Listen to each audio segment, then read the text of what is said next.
ये वीडियो एक निहायत अहम हदीस और आयत की तशरीह पर मबनी है, जिसमें हज़रत अमीरुल मोमिनीन अली इब्न अबी तालिब अलैहिस्सलाम के फ़रामीन और इमाम जाफ़र सादिक अलैहिस्सलाम की तफसीर बयान की गई है। अमीरुल मोमिनीन फरमाते हैं कि इंसानों में सबसे ज़्यादा बोझ वाले वो उलमा है जो दीन के पैगाम में तकसीर करते हैं। इसी तरह सूरह बकरा आयत 159 में अल्लाह ताला उन लोगों पर लानत फरमाता है जो अल्लाह की हिदायत और खुली निशानियों को छुपाते हैं। इमाम जाफ़र सादिक के मुताबिक ये आयत उन लोगों के बारे में है जो हज़रत अली के फ़ज़ाइल व मनाक़िब को छुपाते हैं।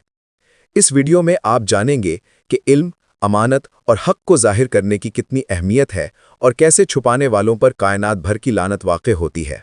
हिकमत-ए-बूतुराब किताब 2 सफ़ा 303 पर जनाब अमीरुल मोमिनीन फरमाते हैं, इंसानों में बोझ के लिहाज से वो उलमा हैं जो मुक़स्सिर हैं।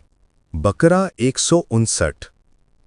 यकीनन वो लोग जो हमारे नाजिल करदा वाज़े बयानात और हिदायत को छुपाते हैं, जिसे हम लोगों के लिए किताब में बयान कर चुके हैं, इन पर अल्लाह लानत करता है। इस आयत की तफसीर में इमाम जाफ़र सादिक फरमाते हैं, ये छुपाने वाले वो हैं जो हज़रत अमीरुल मोमिनीन के फ़ज़ाइल व मनाक़िब को छुपाते हैं, और जिस पर अल्लाह लानत करे उस पर तमाम जिन्नो इंस और तमाम चौपाए लानत करते हैं। तफसीर नूरुस सकलैन किताब 1। अस्सलामुअलैकुम नाज़रीन, ताज़ा तरीन अपडेट्स के लिए कलाम हक़ को सब्सक्राइब करें और इंस्टाग्राम पर फॉलो करें।